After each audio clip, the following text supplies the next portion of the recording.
സമൃദ്ധിയുടെ നിറവിൽ ഇന്ന് തിരുവോണം.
അങ്ങനെ 10 ദിവസത്തെ കാത്തിരിപ്പിനും ഒരുക്കങ്ങൾക്കും ഒക്കെ ഒടുവിൽ തിരുവോണം എത്തിയിരിക്കുകയാണ്. ഓണസദ്യയും പൂക്കളവും ഓണക്കോടിയും സദ്യയും ഒക്കെ ഓണാഘോഷത്തിന്റെ മാറ്റു കൂട്ടുന്നവയാണ്. കുടുംബത്തിനും സുഹൃത്തുക്കൾക്കുമൊപ്പം മലയാളികൾ ഓണം ആഘോഷിക്കുകയാണ്. മലയാളികൾക്കെന്നും കൂട്ടായ്മയുടെ ഉത്സവവും കേരളത്തിന്റെ കാർഷികോത്സവവും കൂടിയാണ് ഓണം. ഇന്ന് മഹാബലി തന്റെ പ്രജകളെ കാണാൻ വരുമെന്നാണ് ഐതിഹ്യം. എല്ലാ മലയാളികൾക്കും ന്യൂസ് 18ന്റെ ഓണാശംസകൾ.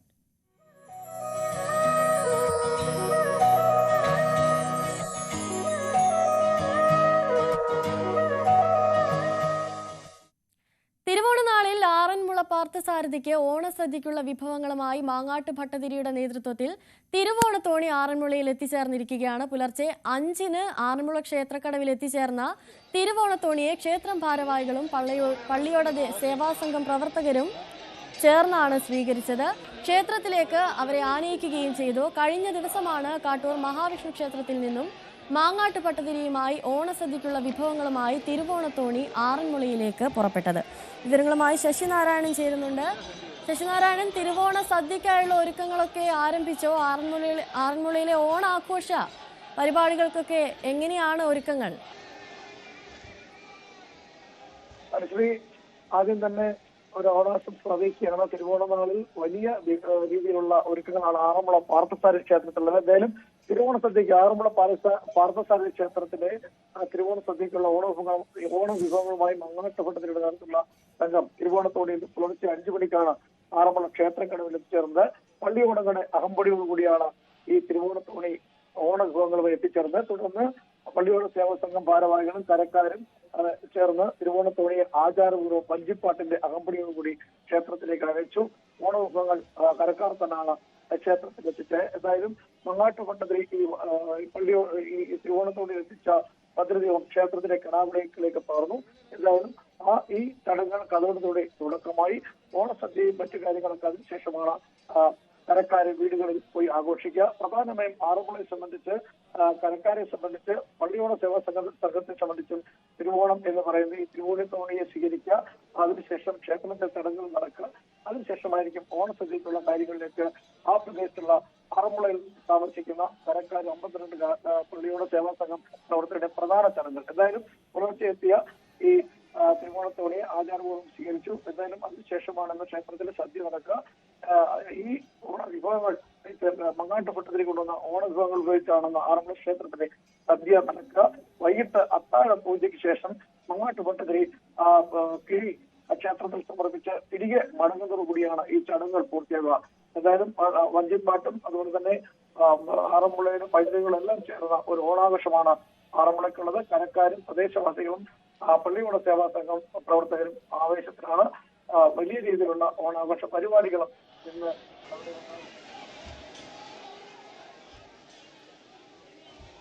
ശരി, ശശിനാരായണനാണ് വിവരങ്ങൾ നൽകിയത്. തിരുവോണത്തോണി അങ്ങനെ ആറന്മുളയിൽ എത്തിച്ചേർന്നിരിക്കുകയാണ്. ഇനി തിരുവോണ സദ്യക്കായുള്ള ഒരുക്കങ്ങളാണ് ആരംഭിക്കാനിരിക്കുന്നത്. ഓണാഘോഷ പരിപാടികളും അവിടെ പുരോഗമിക്കുകയാണ്. മലയാളിയുടെ കാർഷികോത്സവമായ ഓണം വസന്തകാലത്തിന്റെ അടയാളമാണ്. ഓണം ആഘോഷിക്കുന്നതിന് തനത് ശൈലിയും അനുഷ്ഠാനങ്ങളും ഒക്കെയുണ്ട്. മാറിയ കാലത്ത് എല്ലാവർക്കും പക്ഷേ അത് അറിയണമെന്നില്ല. എന്നാൽ അത് വരും തലമുറയ്ക്ക് അടയാളപ്പെടുത്തി വയ്ക്കുന്നവരുമുണ്ട്. കാണാം ആചാരാനുഷ്ഠാനങ്ങളോടെയുള്ള ഒരു ഓണാഘോഷം. മലപ്പുറത്ത് നിന്നും CV അനുമോദും അഖിലോട്ടുപാറയും തയ്യാറാക്കിയ സ്പെഷ്യൽ റിപ്പോർട്ട് കാണാം. തിരുവോണമാണ്. മാറുന്ന കാലത്തിനനുസരിച്ച് ഓണത്തിൻ്റെ ശൈലിയും രീതിയും ഒക്കെ മാറിക്കൊണ്ടിരിക്കുകയാണ്. അപ്പോഴൊക്കെ ഇൻസ്റ്റൻ്റാണ്. എന്നാൽ നാട്ടിൻപുറത്തെ പഴയ ഓണം അങ്ങനെയൊന്നും അല്ല. മണ്ണിൽ ചവിട്ടി നിന്ന്, മണ്ണിനോട് ചേർന്ന് നിന്ന്, മണ്ണിനെ അറിഞ്ഞുകൊണ്ടായിരുന്നു പണ്ടത്തെ കാലത്ത് മലയാളികൾ ഓണം ആഘോഷിച്ചിരുന്നത്. നമ്മൾ ഇന്നുള്ളത് എടപ്പാൾ നീലിയാട് ചന്ദ്രമാഷ് വീട്ടിലാണ്. മാഷൊരു ജൈവ കർഷകനാണ്. അദ്ദേഹത്തിൻ്റെ ഓർഗാനിക് ശൈലിയിലുള്ള ഓണാഘോഷം, അതായത് പണ്ട് കാലത്ത് എങ്ങനെയാണോ ഓണം ആഘോഷിച്ചിരുന്നത്, ആചരിച്ചിരുന്നത്, അതേ ശൈലിയിലാണ് അദ്ദേഹം ഇപ്പോഴും ഓണം കൊണ്ടു നടക്കുന്നതും കൊണ്ടാടുന്നതും. നമുക്ക് ഈ ദിവസം എങ്ങനെയാണ് നാടൻ ശൈലിയിലുള്ള, നാട്ടിൻപുറത്ത് രീതിയിലുള്ള ഓണാഘോഷമെന്ന് കണ്ടു മനസ്സിലാക്കാം.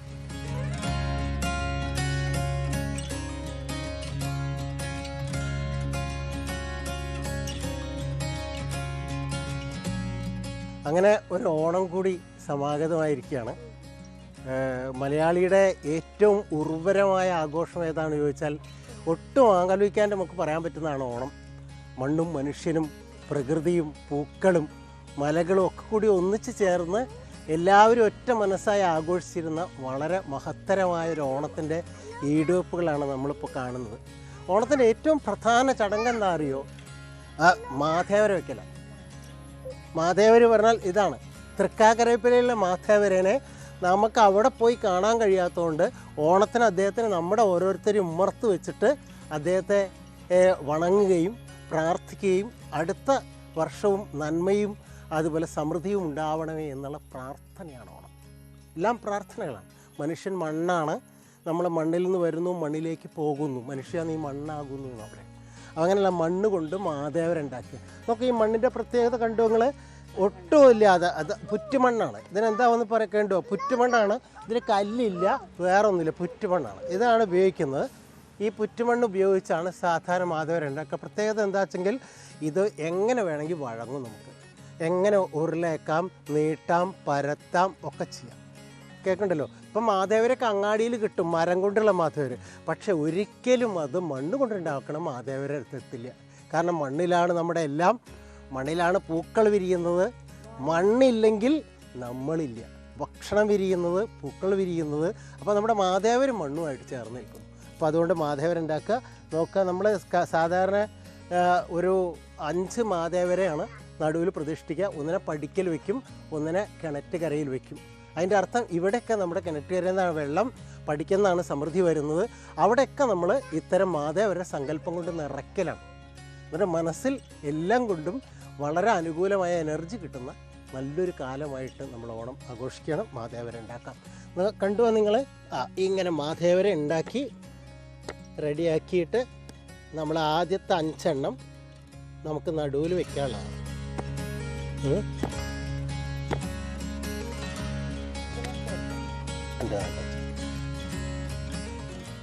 ഇനി നമുക്ക് നടുവിൽ വെക്കാനുള്ള പീഠം വേണം. എന്നിട്ട് പൂവട ഉണ്ടാക്കും.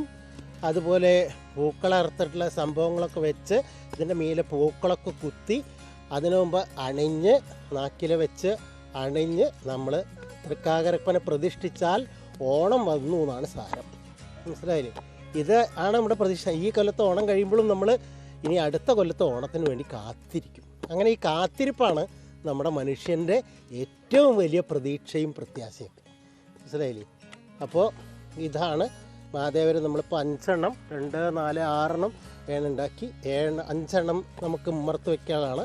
ഞാൻ നേരത്തെ പറഞ്ഞ മാതിരി ഒന്ന് കിണറ്റ് കരയിൽ വയ്ക്കും, ഒന്ന് പടിക്കൽ വയ്ക്കും. ഇനി ചെറിയൊരു സംഭവം കൂടിയുണ്ട്. ഇതിൻ്റെ നടുവിൽ നമുക്ക് എന്ത് ചെയ്യണം? ഒരു പീഠം വേണം. അതാ പീഠം ഉണ്ടാക്കുകയാണ്. നോക്കുക നിങ്ങൾ, ആണ് പീഠം. പീഠാക്കുകയാണ് ഇതിനെ. നടുവിൽ നമ്മൾ ഈ പീഠത്തിലിരുത്തും. അപ്പോൾ ഇത് വയ്ക്കുന്ന സമയം മുതൽ ഓണം വന്നു. മാത്രമല്ല തൃക്കേട്ട ദിവസം കന്ന് നിർത്തി കൃഷിപ്പണികളൊക്കെ നിർത്തി വെച്ചു. ഇനിയുള്ള 4-5 ദിവസം ഓണാഘോഷമാണ്. ഓണം എല്ലാം മറന്ന് ആഘോഷിക്കുകയാണ് നമ്മൾ. പണ്ടൊക്കെ ആണെങ്കിൽ വിരിപ്പ് കൊയ്ത് പുന്നല്ലരി കൊണ്ട് പത്തായൊക്കെ നിറയുന്ന കാലം. തുമ്പയും മുക്കുറ്റിയും വെള്ളാട്ടിയും തിരുതാളിയും കോളാമ്പിയും കാക്കയും ഒക്കെ കൊണ്ട് വേലിക്കുത്തുകൾ നിറഞ്ഞു നിൽക്കുന്ന കാലം. ഇപ്പോൾ കുട്ടികളൊക്കെ അങ്ങാടിയിൽ നിന്നാണ് പൂവ് വാങ്ങുന്നത്. പക്ഷേ എന്നാലും നമ്മുടെ നാട്ടിലൊക്കെ എപ്പോഴും എന്തുണ്ട്, പൂവുണ്ട്. നമ്മൾ അതൊക്കെ പൊട്ടിച്ചാണ് ഓണം ആഘോഷിക്കുന്നത്. ഓണം വാസ്തവത്തിൽ വസന്തോത്സവം എന്നാണ് പറയാം. ഇതാ വസന്തകാലം, കേരളത്തിലെ പൂക്കാലമാണ് ശരിക്കും ഓണം. ചിങ്ങം, കന്നി, തുലാം ഇത് കേരളത്തിലെ വസന്തകാലമാണ്. ഇടവം, മിഥുനം, കർക്കിടകം കേരളത്തിലെ വർഷഹൃതുവാണ്. മനസ്സിലായില്ലേ? ആ വർഷഹൃതു കഴിഞ്ഞിട്ട് വസന്തം വരുമ്പോൾ പൂക്കൾ, കായ്കൾ, ഫലങ്ങൾ, നെല്ല് എല്ലാം കൊണ്ട് നിറയുന്ന കാലത്താണ്, പത്തായം നിറയുന്ന കാലത്താണ് പിന്നെ ഓണം ആഘോഷിക്കുന്നത്. ആ പ്രകൃതി അതിന് സന്നദ്ധമായി നിൽക്കുകയാണ്. നിങ്ങൾ ആലോചിച്ച് നോക്കൂ, ജൂൺ ജൂലൈയിൽ തുമ്പപ്പൂ കിട്ടില്ല. ഇപ്പോൾ ഏത് റോഡിൻ്റെ അരുവിലും തുമ്പയും മുക്കുറ്റിയും വെള്ളാട്ടിയും തിരുതാളിയും കോളാമ്പിയും കൊണ്ട് നിറഞ്ഞു. മനസ്സിലായി? അതിന് സയൻസും ഉണ്ട്. കാരണം ഈ പൂവിലുള്ള ഫ്ലോറജിൻ എന്ന് പറയുന്ന സാധനമാണ് കായായിട്ട് മാറേണ്ടത്. അപ്പോൾ അതിന് ഈ സമയത്ത് ഇപ്പോൾ പൂവ് ഇങ്ങനെ വിരിഞ്ഞ് വരുന്ന സമയമാണ്. ഇനി ഇത് കഴിഞ്ഞാൽ ഇതിൻ്റെ കായ വന്ന് വിത്ത് വിതരണം എന്ന് പറഞ്ഞാൽ ഒരു മാസം കഴിഞ്ഞ് അവസാനിച്ചു. ഇനി അടുത്ത കൊല്ലം ഉണ്ടാവുള്ളൂ. മനസ്സിലായില്ലേ? അപ്പോൾ അത്തരം പ്രകൃതിയുടെ വാഴ്വുകളെ അറിയുകയും തൊട്ട് മനസ്സിലാക്കുകയും ചെയ്യാനുള്ള അവസരങ്ങളാണ് പൂവിറക്കൽ മുതൽ തൃക്കാക്കരപ്പന ഉണ്ടാക്കൽ വരെയുള്ള കാര്യങ്ങൾ. ഓണം എല്ലാ മനുഷ്യൻ്റെ എല്ലാ ചേതനകളെയും തൊട്ടറിയുന്ന ഒരു ഉത്സവമാണ്. അതാണ് ഓണത്തിന് മറ്റെല്ലാ ഉത്സവങ്ങളിൽ നിന്നും വ്യത്യസ്തമാക്കുക. കാരണം പ്രകൃതി അനുകൂലമാണ്. അതുപോലെ കാലാവസ്ഥ. ഇപ്പോൾ വിഷുവൊക്കെ വരുമ്പോൾ കൊടിയ വേനലൊക്കെ ആവും. ഇപ്പോൾ എല്ലായിടത്തും വെള്ളമുണ്ട്, സമൃദ്ധമാണ്, ഹരിതാപം നിറഞ്ഞു നിൽക്കുന്നു. ഈ സമയത്താണ് ഓണം വരുന്നത്. അപ്പോൾ എല്ലാം കൊണ്ട് ഇപ്പോൾ നോക്കുക, പച്ചക്കറികൾ നിറഞ്ഞു നിൽക്കുന്നു. പാടത്ത് നെല്ല് നടുകയാണ്. രണ്ടാമത്തെ വിളക്കുള്ള മുണ്ടക കൃഷിക്കുള്ള തുടക്കമാണ്. അപ്പോൾ അതിലിടയ്ക്കുള്ള ഒരു ബ്രേക്കാണ് ഒരു ബ്രേക്ക്. ഓക്കെ, അപ്പോൾ നമുക്കൊരു കാര്യം ചെയ്യാം. ഇനി നമുക്ക് തൃക്കാരപ്പന വെക്കുന്ന ഇതിലേക്ക് പോവാം. ഇപ്പോൾ നോക്കുക, ഇതാണ് മാധേവര സങ്കല്പം. ഇത് നമ്മൾ നേരത്തെ പറഞ്ഞ മാതിരി 5 എണ്ണം നമ്മുടെ വീട്ടിൻ്റെ പുറത്തും, ഒന്ന് കിണറ്റുകരയിലും, ഒന്ന് ഗേറ്റിൻ്റെ അവിടെയും വെക്കാനുള്ളതാണ്.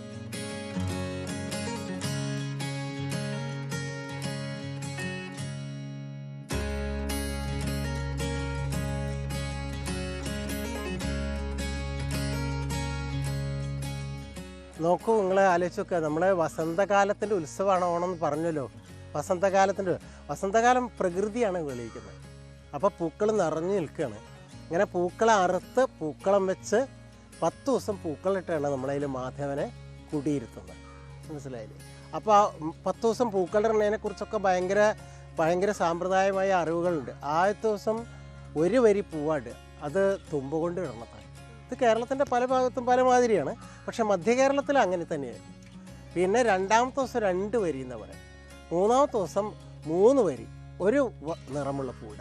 4 മുതലുള്ള ദിവസങ്ങളിൽ തൃക്കേട്ട വരെയുള്ള നിറങ്ങൾ വർദ്ധിപ്പിച്ച് വലുതാക്കി തൃക്കേട്ടയിൽ കന്നിർത്തി കഴിഞ്ഞാൽ എല്ലാ പൂക്കളും വരാം. മൂലം, പൂരാടം, ഉത്രാടത്തിൻ്റെ അന്നത്തെ പൂക്കളമാണ് ഏറ്റവും എല്ലാ നിറങ്ങൾ കൊണ്ട് വർണ്ണാഭമായിരിക്കും. അതാണ്. അപ്പോൾ അങ്ങനെയാണ് നമ്മൾ എല്ലാത്തിലും ഒരു മിതത്വം കാണിക്കുന്ന ഒരു സമ്പ്രദായം. ഭക്ഷണം കഴിക്കുമ്പോൾ മുതൽ എല്ലാ കാര്യങ്ങളിലും മലയാളി പണ്ട് കാലത്ത് സൂക്ഷിച്ച മിതത്വങ്ങൾ ഈ പൂക്കളുടെ കാര്യത്തിലുണ്ട്. മനസ്സിലായി? അപ്പോൾ അങ്ങനെയുള്ള പൂക്കൾ അറുത്ത് ഉത്രാടത്തിൻ്റെ അന്ന് ഏറ്റവും വലിയ പൂക്കളം എല്ലാ പൂക്കളും ഉള്ള തൃക്കേട്ട കന്ന് നിർത്തി കഴിഞ്ഞാൽ പിന്നെ എല്ലാ പൂക്കളും അറക്കും. വർണ്ണവൈവിധ്യമുള്ള പൂക്കൾ. ആ പൂക്ക് അത് വൈകുന്നേരം അങ്ങനെ ആണ് നമ്മൾ ഉത്രാടത്തിൻ്റെ അന്ന് ഈ പൂക്കളം ഇട്ട ആ സ്ഥലത്താണ് നമ്മൾ മാധവരെ പ്രതിഷ്ഠിക്കുന്നത്. അപ്പോൾ നമ്മൾ പൂക്കളെ ഇറക്കാൻ പോവുകയാണ്. ഇത് അത്രയും വർണ്ണാഭമായ പൂക്കളൊക്കെ ഇറക്കം പൊട്ടിക്ക് ഓരോരുത്തർ ഓരോന്നും പൊട്ടിക്കും. തെക്കേക്കര വടക്കേക്കര കണ്ണാന്തളി മുറ്റത്തൊരു തുമ്പ മുളച്ചേ കര വടക്കേക്കര ആന്തളി മുറ്റത്തൊരു തുമ്പ മുളച്ചേ തുമ്പ കൊണ്ടമ്പതു ചോണി ചാമച്ചേ പൂവേ പൊലി പൂവേ പൊലി പൂവേ പൊലി പൂവേ.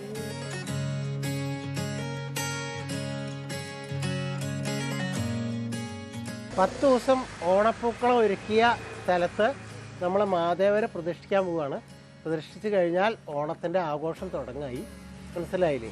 അപ്പോൾ നമുക്ക് അതിൻ്റെ ആദ്യത്തെ പരിപാടി അണിയലാണ്. അരിമാവ് കൊണ്ട്, നല്ല അരിമാവ് കൊണ്ട് നോക്കുക. നിങ്ങളെ കണ്ടോ? ഇത് കാവത്തിൻ്റെ ഇലയാണ്, കാച്ചിലിൻ്റെ ഇലയാണ്. ഇല കൊണ്ട് ഇങ്ങനെ പിഴിയുമ്പോൾ ഇതിങ്ങനെ വരും, ഞാണ് പോലെ വരും. മനസ്സിലായില്ലേ? ഇങ്ങനെയാണ് നമ്മൾ അണിയാറ്. ഇതാണ് മാവ് കൊണ്ട് അരിമാവ് കൊണ്ട് അണിയാണ്.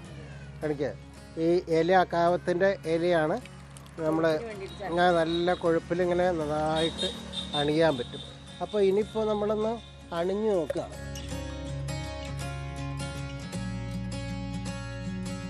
ഇതാണിപ്പോൾ നമ്മൾ 5 മാതേവരെയാണ് നേരത്തെ പറഞ്ഞ മാതിരി നമ്മൾ സാധാരണ മുമ്പിൽ വയ്ക്കുന്നത്. രണ്ട് വേറെ, ഒന്ന് കിണറ്റിൻ്റെ കരയിലും ഒന്ന് ഗേറ്റിൻ്റെ അവിടെയും വയ്ക്കും. ഇവരെ വെച്ച് ഇനി നമ്മൾ അണിയും. വെച്ചിട്ട് വേണം അണിയാൻ. അപ്പോൾ നമ്മൾ താക്കലയിൽ വെച്ചു. ഇനി നമ്മളിപ്പോൾ അണിയാൻ പോവുകയാണ്. വീണ്ടും നമ്മുടെ തൃക്കാർപ്പന അണിയുന്നു. 4 ഭാഗത്തേക്ക് ഇതുമാതിരി ഇങ്ങനെ ഒഴുകണം. അരിമാവ് കൊണ്ട് അങ്ങനെ അണിഞ്ഞ്, ഇതൊക്കെ നമ്മുടെ സമൃദ്ധിയുടെ ഒരു ലക്ഷണമാണ്. എല്ലാ അരിയും മണ്ണും മനുഷ്യനും തമ്മിലുള്ള ബന്ധങ്ങൾ വാസ്തവത്തിൽ നമ്മളെ ഓർമ്മിപ്പിക്കുന്നതാണ് ഓരോ ആഘോഷങ്ങളും. മനസ്സിലായില്ല? നമ്മുടെ ഭക്ഷണം അരിയാണ്, നമ്മൾ അണിയുന്നത് അരിയാണ്, മണ്ണാണ്. എല്ലാ കാര്യങ്ങളും നമ്മുടെ പരസ്പര ബന്ധമുണ്ടെന്ന് നമ്മളെ വീണ്ടും വീണ്ടും ഓർമ്മിപ്പിക്കുന്നതാണ് ഇത്തരം ആഘോഷങ്ങളെല്ലാം.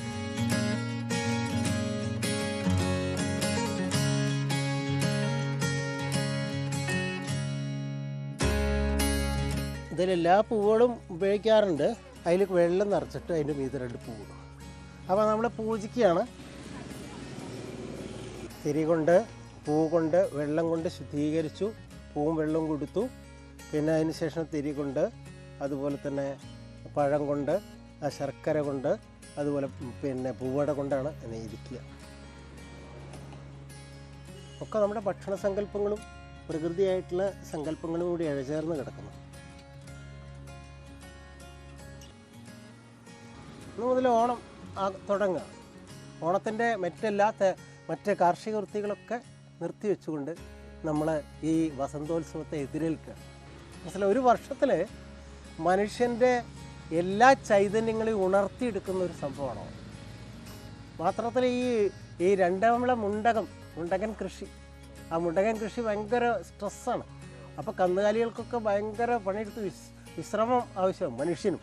അപ്പോൾ അതിനുള്ള ഒരു എനർജി ഇതാണ്. വസന്തകാലത്ത് ഈ പുന്നെല്ലും അതിൻ്റെ ഭക്ഷണവും അതുപോലെ ഇതൊക്കെ കഴിച്ച് 5 ദിവസം വിശ്രമിച്ചിട്ട് 1 കൊല്ലത്തേക്ക് ഭക്ഷണം ഉണ്ടാക്കാനുള്ള പ്രവർത്തനങ്ങളാണ് ഇത് മുണ്ടക നാടും കാര്യം. കൃഷിയാണ് എല്ലാം. കൃഷിയുടെ ഏറ്റവും ഉദാത്തമായ ഉത്സവമാണ് ഓണം. ഇത്രയും ഇത് കാരണം നമ്മൾ ശരിക്കും അശ്വതി ഞാറ്റുവേലയിലിട്ട, അതായത് ഏപ്രിൽ 14 ശേഷം ഇട്ട വിത്തുകൾ മുളച്ച് അവ നെല്ലായി പത്തായി നിറയുന്ന കാലം. അതുപോലെ ഭരണി കാർത്തിക ഞാറ്റുവേലയിലാണ് നമ്മൾ വേനൽക്കാലത്ത് പച്ചക്കറി കൃഷി കൊണ്ട് തുടങ്ങുന്നത്. ഈ ഗ്രീഷ്മകാലത്തിന് ശേഷം അതിപ്പോൾ വിളവെടുക്കുക. ശരിക്കും മത്ത പൂവിട്ട ഓണം വന്നതാണ്. അന്ന് കുത്തിട്ട മത്തൻ പൂവിട്ട് ഓണം വന്നു. പി കുഞ്ഞിരാമൻ നായരെയൊക്കെ മത്ത നിറകുടം വെച്ച് അങ്ങനെ നിൽക്കുന്ന കവിതകളുണ്ട്. ഇതൊക്കെ ഒരു മലയാളം മറന്നു പോകുമ്പോൾ നമ്മളിതിനൊക്കെ ഓർമ്മപ്പെടുത്തുകയാണ് വീണ്ടും. അങ്ങനെയുണ്ടല്ലോ, ഈ ഒരു ഊർജ്ജം പകരാണ്.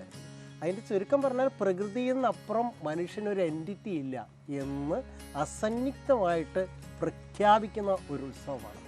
ആരപ്പുവേ വോയ് വോയ് വോയ് വോയ് ആരപ്പുവേ വോയ് വോയ് വോയ് വോയ് ആരപ്പുവേ വോയ് വോയ് വോയ് വോയ്. എല്ലാവർക്കും ഓണം വന്നു. ഓണത്തിൻ്റെ ആശംസകൾ നേരെ. വളരെ സന്തോഷവും സമൃദ്ധിയും സമ്പന്നതയൊക്കെ ഉണ്ടാകുന്ന ഒരു ഓണം ഉണ്ടാവട്ടെ എന്ന് പ്രാർത്ഥിക്കാം. നമ്മളെല്ലാവരും മനുഷ്യനും മലയാളിയും ലോകത്തുള്ള കാലം ഇത്തരം പുഷ്പങ്ങളുടെയും സമൃദ്ധിയുടെയും ആഘോഷത്തെ നമുക്ക് എല്ലാവർക്കും ഒന്നിച്ചെതിരേൽക്കാം. സന്തോഷം. എല്ലാവർക്കും ഓണാശംസകൾ. മൺമറഞ്ഞു പോയേക്കാവുന്ന ഒരുപാട് ചരിത്രങ്ങളും ഓർമ്മകളും ഒക്കെ ഇങ്ങനെ പുതുതലമുറയിലേക്ക് എത്തിക്കുകയാണല്ലേ ഇവരെ പോലെയുള്ള മനുഷ്യർ. മറ്റു വാർത്തയിലേക്ക് പോകുമ്പോൾ, തിരുവോണത്തിന്റെ നാടായ തൃക്കാക്കരയിൽ ഓണത്തെ ആഘോഷത്തോടെ എതിരേൽക്കുകയാണ് എല്ലാവരും. കേരളത്തിലെ ഏക വാമനമൂർത്തി ക്ഷേത്രമായ തൃക്കാക്കര മഹാക്ഷേത്രത്തിൽ രാവിലെ മുതൽ ഭക്തജന തിരക്ക് തുടങ്ങി. മഹാബലിയെ എതിരേൽക്കുന്ന ചടങ്ങോടെയാണ് ക്ഷേത്രത്തിലെ പ്രധാന ചടങ്ങുകൾ തുടങ്ങുന്നത്. വിവരങ്ങളുമായി ഡാനി പോൾ ചേരുന്നുണ്ട്. ഡാനി, മലയാളികളുടെ ഓണാഘോഷത്തിന്റെ പിറവി എന്ന് തന്നെ പറയാവുന്ന ഒരിടം, എന്തൊക്കെയാണ് അവിടുത്തെ വിശേഷങ്ങൾ? ഓണാഘോഷങ്ങളൊക്കെ എങ്ങനെ പുരോഗമിക്കുന്നു?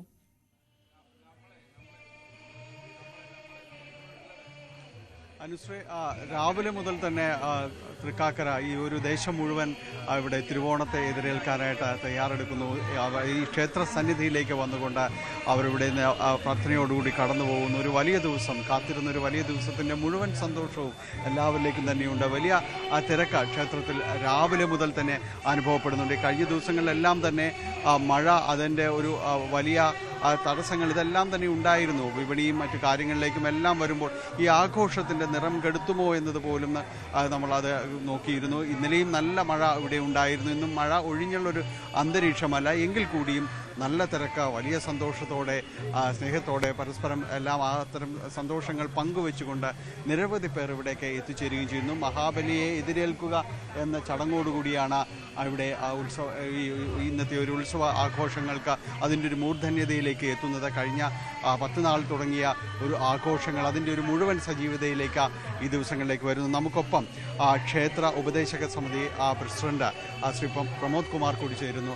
അതിട്ട് എങ്ങനെയാണ് ഇന്നത്തെ ഈ ഒരു ദിവസത്തിന് ഈ ഒരു ആഘോഷത്തിൻ്റെ ഒരു പ്രത്യേകത എന്നെല്ലാം തന്നെ പറയുന്നത്? നമുക്കറിയാലോ, ഓണത്തിൻ്റെ ഒരു കേന്ദ്രബിന്ദു തൃക്കാക്കര തന്നെയാണ്. തൃക്കാക്കരയിലാണ് ഇന്ന് കേരളത്തിലെ ഉത്സവാഘോഷങ്ങളുടെ തുടക്കം കുറിക്കുന്നതും തൃക്കാക്കരയിൽ തന്നെയാണ്. പിന്നെ മഹാബലി തമ്പുരാനും ഓണവുമായുള്ള ബന്ധം മലയാളികൾക്ക് എല്ലാവർക്കും അറിയാം. മലയാളികൾ എവിടെയുണ്ടെങ്കിലും ഓണം ആഘോഷിക്കുന്ന ഏത് മലയാളി ഏത് വിദേശത്താണെങ്കിൽ പോലും ഓണം ആഘോഷിക്കേണ്ട ഓണത്തിൻ്റെ കേന്ദ്രബിന്ദു തൃക്കാക്കരയാണ്. തൃക്കാക്കരയിൽ എത്താൻ സാധിക്കാത്തവർ, അതായത് തൃക്കാക്കരയിൽ വന്ന് ഓണം കൂടാൻ പറ്റാത്തവർ സ്വന്തം വീട്ടിൽ തൃക്കാക്കരപ്പനെ സാങ്കല്പികമായി പ്രതിഷ്ഠിച്ച് പൂക്കളമിട്ട് ഇവിടെ കുടിയേറിയ 10 നാൾ മുതൽ തിരുവോണം നാൾ വരെ ഓണം ആഘോഷിക്കുന്ന രീതിയാണ്. ഇതിൻ്റെ ഒരു സമാപന ഓണത്തിൻ്റെ സമാപന ദിവസമാണ് ഇന്ന് തൃക്കാക്കരയിൽ. ഇന്ന് രാവിലെ മഹാബലി എതിരേൽപ്പാണ്. 8 മണിക്ക് മഹാബലി എതിരേൽപ്പുണ്ട്. അദ്ദേഹം, അതായത് വാമന രൂപത്തിലുള്ള ഒരു കുട്ടി, ഭഗവാൻ തന്നെ നേരിട്ട് വന്ന് തൻ്റെ തിരുസന്നിധിയിലേക്ക് മഹാബലി എതിരേൽപ്പ്, അതിനുശേഷം വിഭവസമൃദ്ധമായ തിരുവോണ സദ്യ, അതിനുശേഷം 5 മണിക്ക് കൊടിയിറക്കി ആറാട്ടോടുകൂടി ഈ വർഷത്തെ തിരുവോണ മഹോത്സവം സമാപിക്കും. ഒരു ജാതിയും മതവും ഇല്ലാതൊരു നാടൊന്നാകെ ആഘോഷിക്കുകയും അതോടൊപ്പം തന്നെ ഈ തിരുവോണ ദിവസങ്ങളിലേക്ക് തൃക്കാക്കരയുടെ ഒരു പ്രത്യേകത, ഇന്നിവിടെ തിരുവോണ സദ്യ ഉച്ചയ്ക്ക് അതെല്ലാവരും ക്ഷേത്ര സന്നിധിയിലായിരിക്കുമെന്നതാണ് പറയുന്നത്. അതെ, അത് തന്നെയാണ്. അതായത് ആ മഹാബലി തമ്പുരാൻ നാട് ഭരിച്ചിരുന്ന സമയത്തുണ്ടായിരുന്ന ആ മെസ്സേജാണ് നമ്മൾ ഈ ആഘോഷത്തിൽ വരുന്നത്. അതായത് എല്ലാവരും ഒരുമിച്ച്, ജാതി മതഭേദമന്യേ എല്ലാവരും ഒരുമിച്ചിരുന്ന് തിരുവോണ സദ്യ ഉണ്ട്. അതിനോടൊപ്പം തന്നെ എല്ലാവരും ഓണം ആഘോഷിക്കുന്ന ആ ഒരു സങ്കല്പമാണ് നമ്മൾ ഈ ഉത്സവത്തിൽ നമുക്ക് കാണാൻ സാധിക്കുന്നത്. എന്തായാലും അദ്ദേഹം പറഞ്ഞതുപോലെ ഒരു നാട് അതിൻ്റെ ഒരു മുഴുവൻ സജീവതയിലേക്കും ചേർന്ന് നിന്നുകൊണ്ട് ഒരു ആഘോഷപൂർവ്വമായി കടന്നു പോകുന്ന ഒരു ദിവസം. ഏറ്റവും പ്രത്യേകമായിട്ട് തന്നെ എടുത്തു പറയേണ്ടത് ഈ തിരുവോണ ദിവസത്തിൻ്റെ ഈ ഇവിടുത്തെ ഒരു തിരുവോണ സദ്യ തന്നെയാണ്. വിഭവസമൃദ്ധമായ സദ്യ. ഏതാണ്ട് വലിയൊരു സംഖ്യ തന്നെ ആളുകൾ ഇവിടേക്ക് വരുന്നു. ഒരു നാടിൻ്റെ മുഴുവൻ പരിച്ഛേദവും ഇവിടേക്ക് എത്തുന്നു. അങ്ങനെ ഈ തിരുവോണ സദ്യ ഏതാണ്ട് ഒരു 10 മണിയോടുകൂടി അതിൻ്റെ ഒരു ഔപചാരികമായ ഒരു ഉദ്ഘാടനം, പിന്നീട് വലിയ രീതിയിലേക്ക് അതിൻ്റെ ഒരു പങ്കാളിത്ത സ്വഭാവത്തോടുകൂടി ആളുകൾ അതിലേക്ക് കടന്നു വരികയും ചെയ്യും. ഇതെല്ലാം തന്നെയാണ് ഇതിനെ വേറിട്ട് നിർത്തുന്നത്. ഈ ആഘോഷത്തിൻ്റെ സജീവത എല്ലാം തന്നെ വേറിട്ട് നിർത്തുന്നതും ഈ തിരുവോണ ദിവസത്തിൻ്റെ ആ ഒരു പ്രത്യേകതയും ഇവരുടെ പങ്കാളിത്ത സ്വഭാവവും എല്ലാം തന്നെ നമുക്ക് കാണാം. വലിയ രീതിയിലേക്ക് ആളുകൾ ഇവിടേക്ക് കടന്നു വരുന്നു. ഇന്ന് ഏതാണ്ട് ഇവിടെ വന്ന് അതിൽ പങ്കെടുത്തുകൊണ്ട് പിന്നീട് തിരുവോണ സദ്യയിലും എല്ലാം തന്നെ കുടുംബസമേതം പങ്കെടുത്തുകൊണ്ടാണ് കടന്നു പോകുന്നത്. അങ്ങനെ ഈ വിദേശത്തു നിന്ന്, നേരത്തെ അദ്ദേഹം സൂചിപ്പിച്ചതുപോലെ വിദേശത്തു നിന്നുള്ളവർ പോലും ഇവിടേക്ക് ഈ ദിവസങ്ങളിലേക്ക് കൃത്യമായി എത്താനായിട്ട് അവർ ശ്രദ്ധിക്കാറുണ്ട്, അവരിവിടേക്ക് വരാറുണ്ട്. അങ്ങനെ വലിയ സന്തോഷത്തിൻ്റെ ദിവസങ്ങൾ, അങ്ങനെ പ്രതീക്ഷയോടെ കാത്തിരുന്നൊരു ദിവസത്തിലേക്ക് തന്നെയാണ് തൃക്കാക്കരയും അതിൻ്റെ ഈ ക്ഷേത്ര പരിസരവും എല്ലാം തന്നെ കടക്കുന്നത്. അനുശ്രീ. ശരി ഡാനി, അങ്ങനെ തിരുവോണത്തിന്റെ നാടായ തൃക്കാക്കരയിൽ ഓണത്തെ ആഘോഷത്തോടെ എതിരേൽക്കാനുള്ള ഒരുക്കങ്ങളൊക്കെ പുരോഗമിക്കുകയാണ്. ഒരുപാട് ഭക്തജനങ്ങളാണ് ക്ഷേത്രത്തിലേക്ക് എത്തിക്കൊണ്ടിരിക്കുന്നത്. അങ്ങനെ അവിടെയും ഓണാഘോഷങ്ങളൊക്കെ പുരോഗമിച്ചുകൊണ്ടിരിക്കുകയാണ്. ശബരിമല സന്നിധാനത്ത് തിരുവോണപ്പുലരിയെ വരവേറ്റിരിക്കുകയാണ് ഭക്തർ. കൊടിമര ചുവട്ടിൽ അത്തപ്പൂക്കളം ഒരുക്കി വിപുലമായ സന്നിധാനത്തെ ഓണാഘോഷം. ഭക്തർക്ക് തിരുവോണ സദ്യയും ഒരുക്കിയിട്ടുണ്ട്. 13,327 ഭക്തരാണ് ഉത്രാടം നാളിൽ ദർശനം നടത്തിയത്.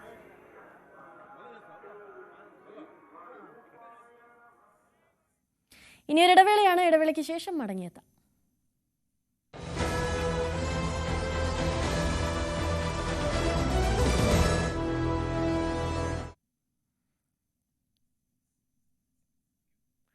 അങ്ങനെ തിരുവോണത്തിന്റെ ആഘോഷങ്ങളൊക്കെ പുരോഗമിക്കുമ്പോൾ മറ്റു ചില വാർത്തകളിലേക്ക് കൂടി നമുക്ക് പോകേണ്ടതുണ്ട്. യൂത്ത് കോൺഗ്രസ് നേതാവ് VS സുജിത്തിന് പോലീസ് സ്റ്റേഷനിൽ ക്രൂരമർദ്ദനമേറ്റ സംഭവത്തിൽ തിരുവോണ ദിനത്തിലും പ്രതിഷേധം കടുപ്പിക്കാനൊരുങ്ങുകയാണ് കോൺഗ്രസ്. തൃശൂർ DG ഓഫീസിലേക്ക് യൂത്ത് കോൺഗ്രസ് ഇന്ന് പ്രതിഷേധ മാർച്ച് നടത്തും. പ്രതികളെ സംരക്ഷിക്കുന്ന നിലപാടാണ് DG അടക്കമുള്ളവർ സ്വീകരിച്ചതെന്ന് ആരോപിച്ചാണ് പ്രതിഷേധം. പോലീസുകാരുടെ ക്രൂരമർദ്ദനമേറ്റ സുജിത്തിനെ ഇന്ന് പ്രതിപക്ഷ നേതാവ് VD സതീശൻ സന്ദർശിക്കും. ഇന്നലെ KPCC അധ്യക്ഷൻ സണ്ണി ജോസഫ് സുജിത്തിനെ കാണാനെത്തിയിരുന്നു. നബിദിനത്തിന്റെ ഭാഗമായി തിരുവസന്തം 1500 എന്ന പേരിൽ മദീൻ അക്കാദമിയുടെയും വിവിധ സുന്നി സംഘടനകളുടെയും സംയുക്താഭിമുഖ്യത്തിൽ മലപ്പുറത്ത് നബിദിന സ്നേഹ റാലി നടന്നു. മദീൻ അക്കാദമി, സമസ്ത കേരള മുസ്ലിം ജമാഅത്ത്, SYS, SJM, SMA, SSF തുടങ്ങിയ സംഘടനകളുടെ നേതൃത്വത്തിലായിരുന്നു റാലി. സമസ്ത കേരള ജമിയത്തുൽ ഉലമ പ്രസിഡന്റ് E. സുലൈമാൻ മുസ്ലിയാർ ഉദ്ഘാടനം നിർവഹിച്ചു. മദീൻ അക്കാദമി ചെയർമാൻ സയ്യിദ് ഇബ്രാഹിമുൽ ഖലീൽ അൽ ബുഖാരി നബിദിന സന്ദേശം നൽകി. ദേശീയപാത 66 വികസനത്തിന്റെ ഭാഗമായുള്ള ഇടപ്പള്ളി അരൂർ ഉയരപാത സംസ്ഥാനത്തെ തന്നെ ഏറ്റവും ഉയരമുള്ള എലിവേറ്റഡ് ഹൈവേ എന്ന് ഹൈബി ഈഡൻ MP. 3000 കോടി രൂപയാണ് പദ്ധതിയുടെ ചെലവായി പ്രതീക്ഷിക്കുന്നത്. DPRന് അംഗീകാരം നൽകാൻ ഉപരിതല ഗതാഗത വകുപ്പ് മന്ത്രി നിതിൻ ഗഡ്കരിയോട് അഭ്യർത്ഥിച്ചിട്ടുണ്ടെന്നും ഹൈബി ഈഡൻ പറഞ്ഞു. ഇടപ്പള്ളി, പാലാരിവട്ടം, വൈറ്റില, കുണ്ടന്നൂർ എന്നീ പ്രദേശങ്ങളിലെ ഗതാഗത കുരുക്കിന് ശാശ്വത പരിഹാരമായാണ് എലിവേറ്റഡ് ഹൈവേ സ്ഥാപിക്കുന്നത്. ഏകദേശം 3000 കോടി രൂപയാണ് പദ്ധതി ചെലവ് പ്രതീക്ഷിക്കുന്നത്. പല സ്ഥലങ്ങളിലും 45 മീറ്റർ എന്ന നിയമപ്രകാരമുള്ള ക്യാരേജ് വേ ഉണ്ടാക്കാനും ഉചിതം ഉയരപ്പാത തന്നെയാണ്. ഇതിന്റെ നിർമ്മാണം വേഗത്തിലാക്കണമെന്ന് കേന്ദ്ര ഉപരിതല ഗതാഗത വകുപ്പ് മന്ത്രി നിതിൻ ഗഡ്കരിയോട് അഭ്യർത്ഥിച്ചിട്ടുണ്ടെന്ന് ഹൈബിയുടെ MP പറഞ്ഞു. എത്രയും വേഗത്തിൽ ഈ നാഷണൽ ഹൈവേ അതോറിറ്റിയുമായി ബന്ധപ്പെട്ടിട്ടുള്ള ഈ DPRന് അംഗീകാരം കൊടുക്കുക എന്നുള്ളതാണ്. ഏകദേശം 3000 കോടി രൂപയാണ് ഇതിന് ചെലവ് പ്രതീക്ഷിക്കുന്നത്. അതുകൊണ്ട് തന്നെ അങ്കമാലി കുണ്ടന്നൂർ ദേശീയ പാതയുടെ സമാന്തര പാത പോലെ തന്നെ വില്ലിംഗ്ടൺ ഐലൻഡിലേക്ക് പോർട്ട് കണക്ടിവിറ്റിയുമായി ബന്ധപ്പെട്ട് നെട്ടൂരിൽ നിന്ന് ആരംഭിക്കുന്ന പുതിയ ഹൈവേ പോലെ തന്നെ ഇത് കേരളത്തിലെ ഏറ്റവും പ്രധാനപ്പെട്ട ഒരു ജംഗ്ഷനായി നെട്ടൂര് ഇതുമായി ബന്ധപ്പെട്ട് മാറാൻ പോവുകയാണ്. DPRന് സാങ്കേതികമായ കാലതാമസമുണ്ടായി. അതിന് സാങ്കേതിക വശം കൂടി പരിഗണിക്കേണ്ടതുണ്ട്. അതുകൊണ്ടാണ് DPR അംഗീകരിക്കാൻ താമസിക്കുന്നതെന്നും ഹൈബി ഈഡൻ പറഞ്ഞു. DPRന് അംഗീകാരം നൽകാൻ നിതിൻ ഗഡ്കരിയോട് അഭ്യർത്ഥിച്ചിട്ടുണ്ട്. ദേശീയപാത അതോറിറ്റിയെ സംബന്ധിച്ച് വളരെ പ്രധാനപ്പെട്ട ഒരു പദ്ധതിയാണിത്. പദ്ധതി യാഥാർത്ഥ്യമാകുന്നതോടെ നെട്ടൂർ കേരളത്തിലെ തന്നെ ഒരു വലിയ ജംഗ്ഷനായി മാറും. വളരെ പ്രധാനപ്പെട്ട പ്രോജക്റ്റാണ് നാഷണൽ ഹൈവേ അതോറിറ്റി ഓഫ് ഇന്ത്യയെ സംബന്ധിച്ച്. അവർ അതിൻ്റെ ഡീറ്റെയിൽ പ്രോജക്റ്റ് റിപ്പോർട്ടിന് കുറച്ച് സാങ്കേതികമായ കാലതാമസം ഉണ്ടായത് അതിൻ്റെ ഒരു ടെക്നിക്കൽ ഫീസിബിലിറ്റി കൂടി. കാരണം ഈ മെട്രോ കടന്നു പോകുന്ന 2 ജംഗ്ഷനുകൾ, വൈറ്റില, പാലാരിവട്ടം, അതുപോലെ തന്നെ ഇടപ്പള്ളി, 3 ജംഗ്ഷനുകൾ പിന്നിട്ടിട്ടായിരിക്കണം ഈ ഉയരപാത കടന്നു വരേണ്ടത്. അതിൻ്റെ സാങ്കേതികമായ തടസ്സങ്ങളുണ്ട്. പക്ഷേ DPR പൂർത്തിയായി എന്നാണ് ഞാൻ മനസ്സിലാക്കുന്നത്. ദേശീയപാത നിർമ്മാണം മറ്റു സ്ഥലങ്ങളിൽ പൂർത്തിയാകുന്നതോടെ ഇടപ്പള്ളി വരെ 6 വരിപ്പാതയിൽ വാഹനങ്ങൾക്ക് അതിവേഗ യാത്ര സാധ്യമാകും. എന്നാൽ ഇടപ്പള്ളി അരൂർ റീച്ച് 4 വരിപ്പാതയായി തുടരുന്നത് പ്രദേശത്ത് ഗതാഗതക്കുരുക്കിന് കാരണമാവുകയും ചെയ്യും. ഇക്കാര്യം ചൂണ്ടിക്കാട്ടിയാണ് ഉയരപ്പാത നിർമ്മാണം വേഗത്തിലാക്കണമെന്ന് MP ആവശ്യപ്പെട്ടത്. പാലാരിവട്ടം ബൈപ്പാസിൽ നിർദ്ദിഷ്ട മെട്രോയ്ക്ക് മുകളിലൂടെ കടന്നുപോകുന്ന വിധത്തിലാണ് ആകാശപാത നിർമ്മിക്കുക. ന്യൂസ് 18 കൊച്ചി. ധർമ്മസ്ഥലയിലെ ദുരൂഹ മരണക്കേസിൽ കൈവശമുള്ള തെളിവുകളുമായി ഹാജരാകാൻ കോഴിക്കോട് പൊക്കുന്ന് സ്വദേശി മനാഫിനോട് പ്രത്യേക അന്വേഷണ സംഘം ഇത് സംബന്ധിച്ച് നോട്ടീസ് നൽകി. ധർമ്മസ്ഥല കേസിന്റെ chief investigating officer Jithendrakumar Dayama IPSന് മുന്നിൽ ഹാജരാവണമെന്നാണ് നോട്ടീസ്. മുൻപ് വാക്കാൽ SIT തെളിവുകൾ നൽകാൻ ആവശ്യപ്പെട്ടെങ്കിലും മനാഫ് ഹാജരായിരുന്നില്ല. തുടർന്നാണ് ഔദ്യോഗിക നടപടിക്രമങ്ങൾ പൂർത്തിയാക്കി നോട്ടീസ് അയച്ച് വിളിപ്പിക്കുന്നത്. കേസ് സംബന്ധമായി കൈവശമുള്ള എല്ലാ തെളിവുകളും, ഇലക്ട്രോണിക് തെളിവുകളും രേഖകളും എന്തെങ്കിലും വിവരങ്ങളും സഹിതമാണ് അന്വേഷണ ഉദ്യോഗസ്ഥന് മുന്നിൽ ഹാജരാകാൻ നിർദ്ദേശിച്ചിട്ടുള്ളത്. അമേരിക്കൻ തീരുവ ഭീഷണിയെ നേരിടാൻ യൂറോപ്പുമായുള്ള ബന്ധം ശക്തമാക്കാൻ ഇന്ത്യ. പ്രധാനമന്ത്രി നരേന്ദ്രമോദി യൂറോപ്യൻ യൂണിയൻ നേതാക്കളുമായി സംസാരിച്ചു. ചർച്ചയിൽ ഇന്ത്യ-യൂറോപ്പ് വ്യാപാര കരാർ ഉടൻ ഒപ്പിടാനും മിഡിൽ ഈസ്റ്റുമായി ചേർന്നുള്ള സാമ്പത്തിക ഇടനാഴി തുറക്കാനും ധാരണയായി. അതേസമയം ഇന്ത്യക്കെതിരെ ചുമത്തിയ തീരുവകൾ റഷ്യ-യുക്രൈൻ യുദ്ധം അവസാനിപ്പിക്കാനാണെന്ന് ഡൊണാൾഡ് ട്രംപ് US സുപ്രീം കോടതിയിൽ വാദിച്ചു. വിവരങ്ങളുമായി അജയ് സുധാ ബിജു ചേരുന്നു. അജയ്, എന്തൊക്കെയായിരുന്നു ചർച്ചയിൽ ഉന്നയിച്ച കാര്യങ്ങൾ, എന്തൊക്കെയായിരുന്നു ചർച്ചയിലെ തീരുമാനങ്ങൾ? Anusree, happy Onam. India US ഈ തീരുവ പ്രശ്നങ്ങൾ ഇപ്പോഴും വളരെ സജീവമായി തന്നെ തുടരുകയാണ്. അതിനിടയിലാണ് പ്രധാനമന്ത്രി നരേന്ദ്രമോദി കഴിഞ്ഞ ദിവസം യൂറോപ്യൻ യൂണിയൻ നേതാക്കളുമായിട്ട് ടെലിഫോൺ വഴി ബന്ധപ്പെട്ടത്. അദ്ദേഹം സംസാരിച്ചത് യൂറോപ്യൻ കൗൺസിൽ പ്രസിഡന്റായിട്ടുള്ള അന്റോണിയോ കോസ്റ്റയുമായിട്ടും അതുപോലെ തന്നെ യൂറോപ്യൻ കമ്മീഷൻ പ്രസിഡന്റായിട്ടുള്ള ഉർസുല വോൺ ഡർ ലെയ്നുമായിട്ടാണ് സംസാരിച്ചത്. അപ്പോൾ ഈ ചർച്ചയിൽ പ്രധാനമായിട്ടും ഇന്ത്യ യൂറോപ്യൻ വ്യാപാര കരാർ ഉടൻ തന്നെ ഒപ്പിടാൻ ഒരു ധാരണയായിട്ടുണ്ട്. ഇതുമായിട്ട് ബന്ധപ്പെട്ട് ഒരുപാട് നാളായി ചർച്ചകൾ നടക്കുന്നുണ്ട്. ഇതിനു മുൻപ് ഏതാനും കുറച്ച് മാസങ്ങൾക്ക് മുൻപാണ് ഇന്ത്യ UK വ്യാപാര കരാർ ഒപ്പിട്ടത്. അതിനുശേഷം ഇപ്പോൾ അടുത്ത് യൂറോപ്യൻ യൂണിയനുമായിട്ടും ആ സമയം മുതൽ തന്നെ ചർച്ചകൾ നടക്കുകയായിരുന്നു. ഈ ചർച്ചകൾ കുറച്ചുകൂടി സജീവമാക്കി യൂറോപ്പുമായിട്ടുള്ള വ്യാപാര കരാർ ഒപ്പിടാൻ തന്നെയാണ് ഈ ധാരണയായിട്ടുള്ളത്. അതുപോലെ തന്നെ ഇന്ത്യ മിഡിൽ ഈസ്റ്റ് യൂറോപ്യൻ സാമ്പത്തിക ഇടനാഴി തുറക്കാനും ഇതുവഴി വ്യാപാരം കുറച്ചുകൂടി മെച്ചപ്പെടുത്താനും ഇന്ത്യ ആലോചിക്കുന്നുണ്ട്. ഇപ്പോൾ നമ്മൾ US-ഉമായിട്ടുള്ള ഒരു ബന്ധം, അത് ഈ താരിഫ് പ്രശ്നം വന്നതിന് ശേഷം ഇന്ത്യയുടെ ഏറ്റവും വലിയ അടുത്ത മാർക്കറ്റ് എന്ന് പറയുന്നത് പ്രധാനമായിട്ടും മിഡിൽ ഈസ്റ്റ് രാജ്യങ്ങളും അതുപോലെ തന്നെ യൂറോപ്പുമാണ്. ഇന്ത്യക്ക് ഏറ്റവും കൂടുതൽ വ്യാപാരമുള്ള രണ്ടാമത്തെ രാജ്യം സൗദി അറേബ്യയും അതുപോലെ തന്നെ മൂന്നാമത്തെ രാജ്യം നെതർലാൻഡ്സുമാണ്. അത് കഴിഞ്ഞ് 4ാം സ്ഥാനമാണ് ചൈനയ്ക്ക് വരുന്നത്. അപ്പോൾ ഇപ്പോൾ നിലവിൽ ചൈനയും റഷ്യയുമായിട്ടൊരു ധാരണയായിട്ടുണ്ടെങ്കിലും അതൊന്നും ഇന്ത്യയെ സാമ്പത്തികമായി ഒരു ഉന്നമനത്തിൽ എത്തിക്കാൻ, സാമ്പത്തികമായി അമേരിക്കയുമായി ഉണ്ടായിട്ടുള്ള പ്രശ്നങ്ങൾ തീർക്കാൻ ഫലപ്രദമാകില്ല. ഇതിൽ കൂടുതൽ ഒരു ഫലപ്രദമാവുക തീർച്ചയായിട്ടും യൂറോപ്യൻ യൂണിയൻ രാജ്യങ്ങളുമായിട്ടും അതുപോലെ തന്നെ മിഡിൽ ഈസ്റ്റ് രാജ്യങ്ങളുമായിട്ടുള്ള ബന്ധമായിരിക്കും. ഇതിൻ്റെ ഒരു ആദ്യ പടിയെന്നോണമാണ് യൂറോപ്യൻ യൂണിയൻ നേതാക്കളുമായി ഈ ചർച്ചയിലൂടെ ഇത്തരത്തിൽ ഈ വ്യാപാര കരാർ ഒപ്പിടാനും അതുപോലെ തന്നെ സാമ്പത്തിക ഇടനാഴി തുറക്കാനും ധാരണയായത്. അതുപോലെ ഈ ചർച്ചയിൽ പ്രധാനമന്ത്രി നരേന്ദ്രമോദി യുക്രൈൻ യുദ്ധത്തെപ്പറ്റി സംസാരിച്ചിരുന്നു. യുക്രൈനിൽ സമാധാനം പുനഃസ്ഥാപിക്കാൻ ഇന്ത്യയുടെ എല്ലാവിധ പിന്തുണയും നൽകുന്നതായി പറഞ്ഞു. അതുപോലെ നമുക്കറിയാവുന്ന മറ്റൊരു കാര്യം, അമേരിക്കൻ പ്രസിഡന്റ് ഡൊണാൾഡ് ട്രംപിൻ്റെ ഈ തീരുവ പ്രഖ്യാപനങ്ങൾക്ക് വലിയൊരു തിരിച്ചടിയായിരുന്നു അമേരിക്കൻ സെഷൻസ് കോടതി നടത്തിയ ഒരു വിധി പ്രസ്താവം. ഈ ട്രംപ് ഇപ്പോൾ നിലവിൽ ഉപയോഗിച്ചിട്ടുള്ള അന്താരാഷ്ട്ര അടിയന്തര സാമ്പത്തിക അധികാര നിയമം, ഇതനുസരിച്ചാണ് വിവിധ രാജ്യങ്ങൾക്ക് മേൽ തീരുവ ചുമത്തിയത്. ഈ അധികാരം നിയമവിരുദ്ധമാണെന്നും ട്രംപിന് ചുമത്താനാകില്ല എന്നും ഈ സെഷൻസ് കോടതി വിധി പറഞ്ഞിരുന്നു. ഒക്ടോബർ 14 വരെ മാത്രമേ ഇത്തരത്തിൽ വിദേശ രാജ്യങ്ങൾക്ക് മേൽ തീരുവ ചുമത്താനുള്ള ഒരു പരിധിയായിട്ട് പ്രഖ്യാപിച്ചിരുന്നത്. ഇതിനുശേഷം ഈ തീരുവ നിർത്തണമെന്നും കോടതി പറഞ്ഞിരുന്നു. ഇതിലൊരു അപ്പീലുമായിട്ടാണ് ട്രംപ് ഭരണകൂടം സുപ്രീം കോടതിയെ സമീപിച്ചത്. ഇതിൽ ഇന്ത്യയുടെ കാര്യവും പരാമർശിക്കുന്നുണ്ട്. ഇതിൽ ട്രംപ് വാദമായിട്ട് പറഞ്ഞത്, ഇന്ത്യക്ക് മേൽ ട്രംപ് പ്രഖ്യാപിച്ച തീരുവ അത് റഷ്യയുമായിട്ട് നടത്തുന്ന വ്യാപാരം, ഇതിലൂടെ റഷ്യയ്ക്ക് യുക്രൈനിൽ യുദ്ധം നടത്താൻ സാമ്പത്തിക സഹായം ലഭിക്കുന്നതായും യുക്രൈനിൽ സമാധാനം പുനഃസ്ഥാപിക്കാൻ വേണ്ടിയിട്ടാണ് ഇന്ത്യക്ക് മേൽ തീരുവ ചുമത്തിയതുമെന്നാണ് ട്രംപ് ഇത്തരത്തിൽ സുപ്രീം കോടതിയിൽ ഒരു വാദം ഉന്നയിച്ചത്. എന്തായാലും ട്രംപ് നിലപാട് കടുപ്പിക്കുമ്പോൾ ഇന്ത്യ മറ്റ് വഴികൾ തേടി ഇന്ത്യയുടെ സാമ്പത്തിക ഭദ്രത ഉറപ്പാക്കാൻ ശ്രമിക്കുകയാണ്. അനുശ്രീ, ശരി. അതേസമയം റഷ്യൻ പ്രസിഡന്റ് വ്ളാഡിമിർ പുടിനുമായി ഉടൻ സംസാരിക്കുമെന്ന് US president Donald Trump. White ഹൌസിൽ മാധ്യമപ്രവർത്തകരുടെ ചോദ്യത്തോടായിരുന്നു ട്രംപിന്റെ പ്രതികരണം. Phone call with Ukrainian President Zelensky today. Do you plan to speak with Russia's President Putin in the near future? I will be. Yeah, I will be. We're having a very good dialogue.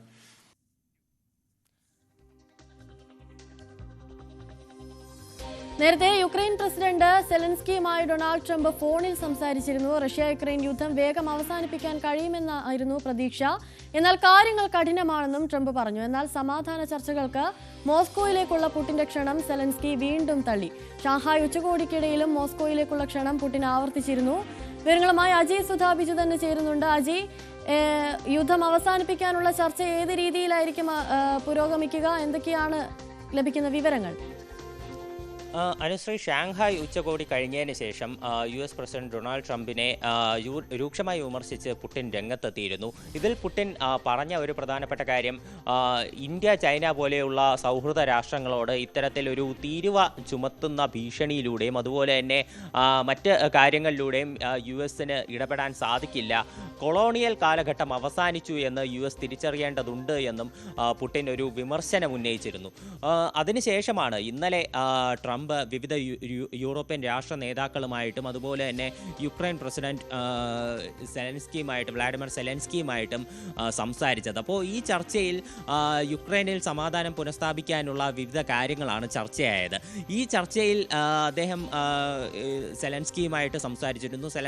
സെലൻസ്കിയുമായി സംസാരിച്ചതിൽ ഈ പുടിനുമായി ബന്ധപ്പെടാൻ ശ്രമിക്കുന്നുണ്ടെന്നും അതുപോലെ തന്നെ എന്നാൽ ഈ യുദ്ധം നിർത്തുന്നത് അത് ബുദ്ധിമുട്ടുള്ള കാര്യമാണെന്നും ട്രംപ് പറയുകയുണ്ടായിരുന്നു. ഇതിനുശേഷം മാധ്യമങ്ങളോട് പ്രതികരിക്കവെയാണ് അദ്ദേഹം പുടിനുമായി ഉടൻ സംസാരിക്കുമെന്ന് പറഞ്ഞതും. അതായത് പുടിൻ ഇത്തരത്തിൽ കടുത്ത വിമർശനം ഉന്നയിക്കുമ്പോഴും യുദ്ധം നിർത്താനുള്ള ശ്രമങ്ങളുമായി ട്രംപ് മുന്നോട്ട് തന്നെ എന്നുള്ള സൂചനയാണ് ഇന്നലത്തെ ഒരു വാർത്താ സമ്മേളനം നൽകുന്നത്. അതുപോലെ തന്നെ യൂറോപ്യൻ നേതാക്കളുമായിട്ട് സംസാരിച്ചപ്പോൾ അദ്ദേഹം എടുത്തു സൂചിപ്പിച്ച ചില പ്രധാനപ്പെട്ട കാര്യങ്ങളെന്ന് പറയുന്നത് യൂറോപ്യൻ യൂണിയൻ രാജ്യങ്ങൾ ഇവർ റഷ്യയുമായി ഇപ്പോഴും ഈ എണ്ണ കച്ചവടം നടത്തുന്നുണ്ട്.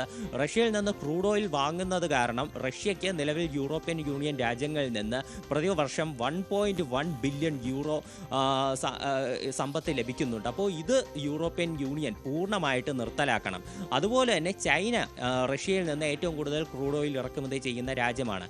ചൈനയ്ക്ക് മേൽ യൂറോപ്യൻ യൂണിയൻ രാജ്യങ്ങൾ സാമ്പത്തിക ഉപരോധങ്ങൾ കൽപ്പിക്കാൻ തയ്യാറാകണമെന്നും ട്രംപ് ഇന്നലെ പറഞ്ഞിരുന്നു. അതുപോലെ ഇതിൽ നിന്ന് തന്നെ ട്രംപിൻ്റെ ഒരു ഇരട്ടത്താപ്പ് നമുക്ക് മനസ്സിലാകും. US ചൈനയുമായിട്ട് പുതിയ ഒരു വ്യാപാര കരാർ ഒപ്പിട്ട് US ആവശ്യമായിട്ടുള്ള ചൈനീസ് സാധനങ്ങൾ അത് സുഗമമായിട്ട് വരാനായിട്ടുള്ള എല്ലാ മാർഗങ്ങളും നോക്കുകയാണ്. അതേസമയം മറ്റ് രാജ്യങ്ങൾക്ക് മേൽ ട്രംപ് ഉത്തരവിടുകയാണ് ചൈനയ്ക്ക് മേൽ കൂടുതൽ ഉപരോധങ്ങൾ ഏർപ്പെടുത്തണമെന്ന്. അതേസമയം തന്നെ ഈ സെലൻസ്കി ഇപ്പോൾ ഇന്നലെ തന്നെ പറഞ്ഞിരുന്നു ഈ തന്നെ പുടിൻ ക്ഷണിച്ച ആ ഒരു ക്ഷണം അദ്ദേഹം പൂർണ്ണമായിട്ട് നിരസിക്കുകയാണ്. റഷ്യയിലേക്ക് പോകില്ല, മോസ്കോയിലേക്ക് പോകില്ല എന്നും അദ്ദേഹം വ്യക്തമാക്കിയിരുന്നു. അതുപോലെ തന്നെ ഈ സമാധാന ചർച്ചകൾ ഇപ്പോഴും ഒരു കാര്യമായി തന്നെ പുരോഗമിക്കുന്നില്ല ഇരു രാഷ്ട്ര നേതാക്കളുമായിട്ടുള്ളത് എന്ന് നമുക്കിപ്പോൾ നിലവിലെ ഒരു സാഹചര്യത്തിൽ സംശയമില്ലാതെ പറയാൻ സാധിക്കും. അനുശ്രീ, അതുതന്നെയാണ് ഈ സമാധാന ചർച്ചയ്ക്ക് ഇരു നേതാക്കളും തയ്യാറാകാത്ത ഒരു സാഹചര്യം. ആ ഒരു സാഹചര്യത്തിൽ ട്രംപിന്റെ ഈ സമാധാന ചർച്ച അതുപോലെ തന്നെ യുദ്ധം അവസാനിപ്പിക്കാനുള്ള നീക്കങ്ങളൊക്കെ വെറുമൊരു വാഗ്ദാനമായി മാറാനുള്ള സാധ്യതയില്ലേ? അതെ, ആദ്യഘട്ടത്തിൽ ഈ റഷ്യൻ പ്രസിഡന്റ് വ്ളാഡിമിർ പുടിനുമായിട്ടും അതുപോലെ തന്നെ സെലൻസ്കിയുമായിട്ടും ട്രംപ് ചർച്ചകൾ നടത്തിയിരുന്നു. ഈ ചർച്ചയിൽ തന്നെ ട്രംപ് ഉദ്ദേശിച്ചതുപോലെയുള്ളൊരു വഴിക്കല്ല ഇരു രാഷ്ട്ര നേതാക്കന്മാരും പോകുന്നത് എന്നുള്ള ഒരു സൂചന ട്രംപിന് ലഭിച്ചിരുന്നു. സെലൻസ്കി ഈ തങ്ങളുടെ ഭാഗമായിട്ടുള്ള ഒരു തരത്തിലുള്ള പ്രവിശ്യയും അത് റഷ്യക്ക് വിട്ടുകൊടുക്കാൻ സാധിക്കില്ല എന്നുള്ളൊരു നിലപാടാണ് സ്വീകരിച്ചത്. എന്നാൽ റഷ്യ ലക്ഷ്യം വയ്ക്കുന്നത് യുക്രൈൻ്റെ ഡോൺബാസ് മേഖല ഉൾപ്പെടെയുള്ള കിഴക്കൻ മേഖലകളാണ്. ഇവിടെ റഷ്യ ഇപ്പോൾ അവിടെയുള്ള ഭൂരിഭാഗം പ്രദേശങ്ങളിലും അവരുടെ ഒരു കൺട്രോൾ ഇപ്പോൾ തന്നെ സ്ഥാപിച്ചിട്ടുണ്ട്. ഇതിൻ്റെ അധികാരം പൂർണ്ണമായിട്ട് റഷ്യക്ക് വേണം എന്നുള്ളൊരു വാദമാണ് റഷ്യ ഉന്നയിക്കുന്നത്. ഇതിൻ്റെ ഭാഗമായിട്ട് സെലൻസ്കിയോട് ട്രംപ് പറഞ്ഞിരുന്നു യുക്രൈൻ ഈ യുദ്ധം അവസാനിപ്പിക്കാൻ യുക്രൈൻ്റെ ചില പ്രദേശങ്ങൾ ചിലപ്പോൾ റഷ്യക്ക് വിട്ടുകൊടുക്കേണ്ടി വരും എന്ന് ട്രംപ് പറഞ്ഞിരുന്നു. എന്നാൽ ഇതിനൊരിക്കലും തയ്യാറാകില്ല. ഇത് അഥവാ താൻ ഇതിന് തുനിഞ്ഞാൽ പുടിൻ അവിടെ ഇരുന്നു കൊണ്ട് അവിടെ റഷ്യ തങ്ങളുടെ അധികാരം ശക്തിപ്പെടുത്തിക്കൊണ്ട് യുക്രൈനെ പൂർണ്ണമായിട്ട് പിടിച്ചടക്കാനുള്ള മറ്റ് മാർഗങ്ങൾ സ്വീകരിക്കുമെന്നാണ് സെലൻസ്കി പറഞ്ഞത്. ഇത്തരത്തിൽ ഇരു രാഷ്ട്ര നേതാക്കളും മുഖം തിരിച്ച് നിൽക്കുന്നതിനാൽ തന്നെ ചർച്ച ഫലപ്രദമായി പോകുന്നില്ല എന്നുള്ളതാണ് നിലവിലെ സ്ഥിതി. ശരി, അജയ് സുധ ബിജു ആണ് കൂടുതൽ വിവരങ്ങൾ നൽകിയത്. മറ്റു വാർത്തയിലേക്ക് പോകുമ്പോൾ പാലക്കാട് പട്ടാമ്പിയിൽ നാടിനാകെ ഓണസദ്യ ഒരുക്കി സൗഹൃദ കൂട്ടായ്മയുടെ ഓണാഘോഷം. പട്ടാമ്പി ശങ്കരമംഗലത്തുള്ള പടിഞ്ഞാറേക്കര സൗഹൃദ കൂട്ടായ്മയുടെ നേതൃത്വത്തിലാണ് ജനകീയ ഓണസദ്യ ഒരുക്കിയത്. ഓണാഘോഷങ്ങൾ വീട്ടകങ്ങളിൽ ഒതുങ്ങുമ്പോൾ ഒരു നാടിനാകെ ഒരുക്കിയ ഓണസദ്യ വേറിട്ട കാഴ്ചയായി. പട്ടാമ്പി ശങ്കരമംഗലത്തുള്ള പടിഞ്ഞാറക്കര സൗഹൃദ കൂട്ടായ്മയുടെ നേതൃത്വത്തിലായിരുന്നു ജനകീയ ഓണസദ്യ ഒരുക്കിയത്. ഗ്രാമത്തിൽ സജ്ജീകരിച്ച പന്തലിൽ 500-ലധികം പേർക്ക് ഓണസദ്യ വിളമ്പി. ഓണവും വിഷുവും പെരുന്നാളും പൂരങ്ങളുമെല്ലാം ഒരുപോലെ ആഘോഷിക്കുന്ന കൂട്ടായ്മയാണ് ശങ്കരമംഗലം പടിഞ്ഞാറക്കര സൗഹൃദ കൂട്ടായ്മ. ഏകദേശം ഒരു 550ഓളം ആള് ഞങ്ങൾ ഈ പരിപാടി പങ്കെടുപ്പിച്ചിട്ടുണ്ട്. ഈ സ്ഥലത്തെ ഞങ്ങളുടെ ഒരു ഏരിയ ഉണ്ട്. ആ ഏരിയ കംപ്ലീറ്റ് എല്ലാവരും ജാതി മതഭേദ എല്ലാ ആൾക്കാരും പങ്കെടുത്ത ഒരു പരിപാടിയാണ് ഇവിടെ കണ്ടത്. ഇനിയും ഞങ്ങളെല്ലാവരും ഇതുപോലെ എല്ലാ കാര്യങ്ങളും മുൻപന്തിയിൽ ഉണ്ടാവും എന്ന് ഞങ്ങൾ ഈ നാട്ടുകാർക്ക് ഉറപ്പുകൊടുക്കുകയാണ്. അതുപോലെ തന്നെ അവരുടെ സ്നേഹത്തിനും അവരുടെ സുഖത്തിനും ദുഃഖത്തിനും ഞങ്ങൾ എല്ലാ സമയത്തും പങ്കുചേരും. പ്രദേശവാസിയായ രാജേഷിന്റെ നേതൃത്വത്തിലാണ് വിഭവസമൃദ്ധമായ സദ്യവട്ടങ്ങൾ പാചകം ചെയ്തത്. പട്ടാമ്പി നഗരസഭാ സാരഥികൾ, പോലീസ് ഉദ്യോഗസ്ഥർ, മോട്ടോർ വാഹന വകുപ്പ് ഉദ്യോഗസ്ഥർ, രാഷ്ട്രീയ പാർട്ടി പ്രതിനിധികൾ തുടങ്ങി സമൂഹത്തിലെ നാനാതുറകളിലുള്ളവരും ജനകീയ ഓണസദ്യയിൽ പങ്കാളികളായി. സൗഹൃദ കൂട്ടായ്മ ഭാരവാഹികളായ KT Manu, Muhammad Shafi, ward councillor Srinivasan, Ramankutty എന്നിവരും കൂട്ടായ്മയിലെ 20ഓളം യുവാക്കളുടെയും പരിശ്രമത്തിലാണ് ഗ്രാമീണർക്കാകെ ഓണസദ്യ ഒരുക്കിയത്. ന്യൂസ് 18 പട്ടാമ്പി. പാലക്കാട് നിന്ന് വ്യത്യസ്തമായൊരു പൂക്കളത്തിന്റെ വിശേഷങ്ങളാണ് വരുന്നത്. പാലക്കാട് ഒഴുകുന്ന പൂക്കളം ഒരുക്കിയിരിക്കുകയാണ് നീന്തൽ താരങ്ങൾ. കാക്കയൂരിലെ നീന്തൽ താരങ്ങളാണ് കുളത്തിന്റെ പ്രതലത്തിൽ പൂക്കളം ഒരുക്കിയത്. ദിവസവും 250-ലേറെ നീന്തൽ താരങ്ങൾ പരിശീലിക്കുന്ന ക്ഷേത്രക്കുളത്തിൽ വേറിട്ട പൂക്കളം ഒരുക്കുകയായിരുന്നു. പൂക്കളത്തിന്റെ വിസ്തീർണത്തിൽ തെർമോക്കോൾ വെട്ടിയെടുത്ത് അതിന്മേൽ കാർഡ്ബോർഡ് ഒട്ടിച്ച് അതിനു മുകളിലാണ് പൂക്കളം ഒരുക്കിയിട്ടുള്ളത്. 8 കിലോയിലധികം പൂക്കൾ വേണ്ടി വന്നു പൂക്കളം ഒരുക്കാൻ. നാടും നഗരവും പൂക്കൾ കൊണ്ട് മാവേലിയെ വരവേൽക്കുമ്പോൾ വ്യത്യസ്തമായ പൂക്കളം ഒരുക്കിയിരിക്കുകയാണ് മൂവാറ്റുപുഴയിലെ ഒരു വ്യാപാരി കുടുംബം. നേട്ടോയ്സ് ഷോപ്പിലാണ് വ്യത്യസ്തമായ പൂക്കളം ഒരുക്കിയിരിക്കുന്നത്. ആ കാഴ്ചകളിലേക്ക്.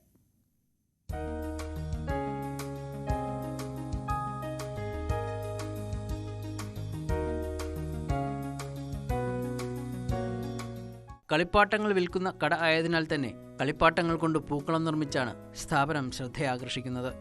1000ഓളം ചെറിയ കളിപ്പാട്ടങ്ങൾ ഉപയോഗിച്ച് പൂക്കളത്തെ അനുകരിച്ച് ടോയ്ക്കളം നിർമ്മിച്ചു.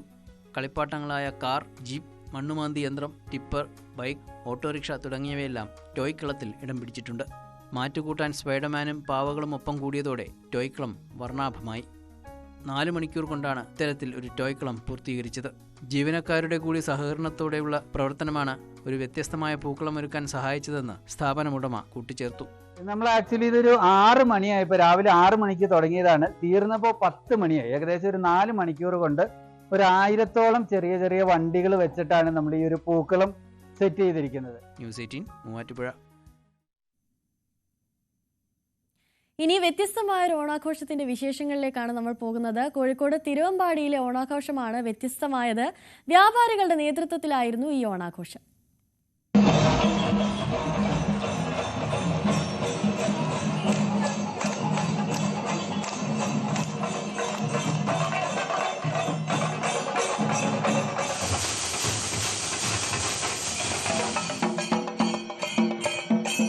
ഓണാഘോഷത്തിലാണ് നാട്.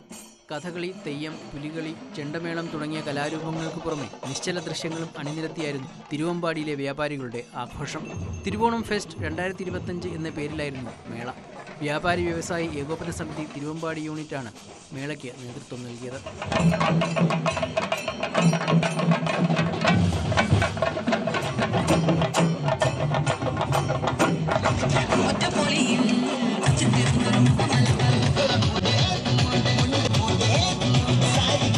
മുത്തുക്കുടകൾ ചൂടിയ മലയാളി മംഗന്മാർ ഇരുവശത്തും അണിനിരന്ന ഘോഷയാത്രയിൽ കേരളത്തനിമ വിളിച്ചോതുന്ന നിരവധി കലാരൂപങ്ങൾ ഇടം പിടിച്ചു.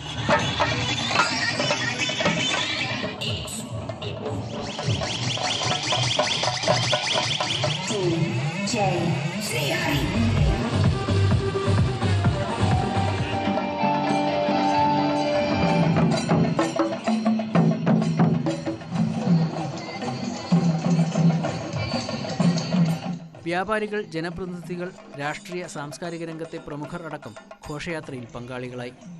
തിരുവമ്പാടി ടൗൺ ചുറ്റി ബസ് സ്റ്റാൻഡിലായിരുന്നു സമാപനം.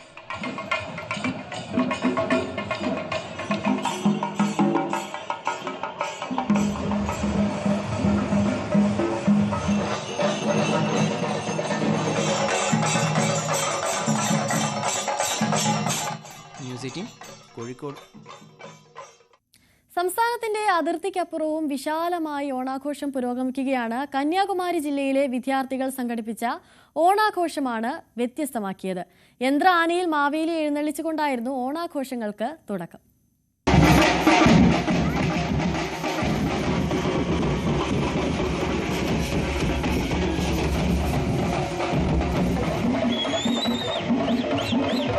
കേരളത്തിന്റെ ഭാഗമായിരുന്ന കന്യാകുമാരിയിലെ പലയിടത്തും ഇപ്പോഴും ഓണാഘോഷങ്ങളുണ്ട്. അത്തപ്പൂക്കളം, തിരുവാതിരക്കളി, ഓണക്കളികൾ എന്നിവയ്ക്ക് പുറമെ ഓണാഘോഷത്തിന് കഥകളി വേഷവും ഒരുക്കി. ബൊമ്മക്കോലങ്ങൾ, നെയ്യാണ്ടിമേളം, ശിങ്കാരിമേളം തുടങ്ങിയവ ഓണാഘോഷത്തിന് വർണ്ണക്കാഴ്ചകളാണ് സമ്മാനിച്ചത്.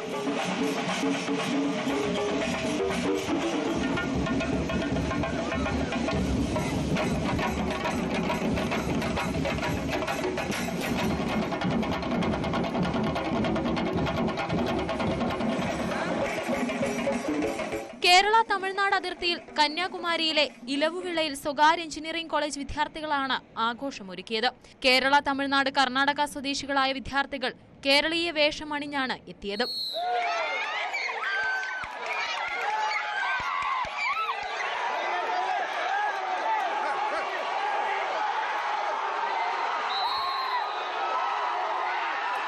ന്യൂസ് 18 പാറശാല. ഇനി രാവിലെയുടെ സ്പെഷ്യൽ സെഗ്മെന്റിലേക്കാണ്, സ്പെഷ്യൽ ഡേയിലേക്ക്. പള്ളിപ്പുറം സ്വദേശിനി അജിഷ്മയുടെ ജന്മദിനമാണെന്ന് ന്യൂസ് 18 കേരളത്തിലെ മേക്കപ്പ് ആർട്ടിസ്റ്റ് അരുൺ പള്ളിപ്പുറത്തിന്റെ ഭാര്യയാണ് അജിഷ്മ. അജിഷ്മയ്ക്ക് എല്ലാവിധ പിറന്നാൾ ആശംസകളും ന്യൂസ് 18 കുടുംബത്തിന്റെ പേരിൽ നേരുകയാണ്.